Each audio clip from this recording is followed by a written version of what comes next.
નમસ્કાર, શો ટાઈમમાં આપનું સ્વાગત છે.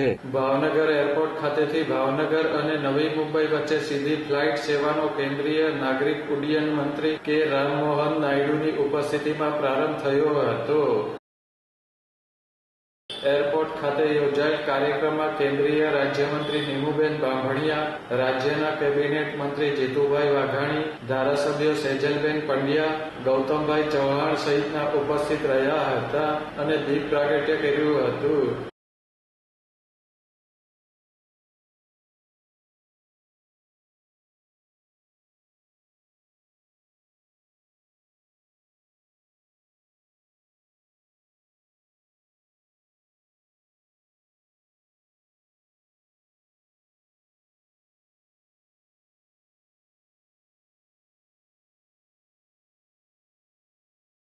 ભાવનગરથી ઉડાન ભરનારી ફ્લાઇટનું વોટર સેલ્યુટ દ્વારા અભિવાદન કરવામાં આવ્યું હતું.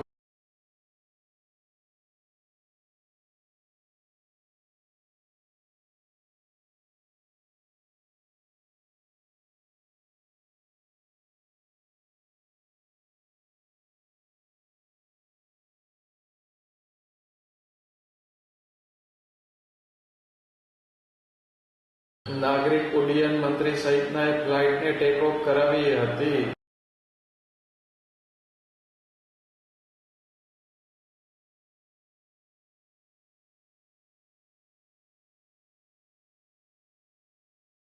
પ્રથમ ફ્લાઇટમાં દિવ્યાંગ મુસાફરોને મુંબઈ લઈ જવાયા હતા.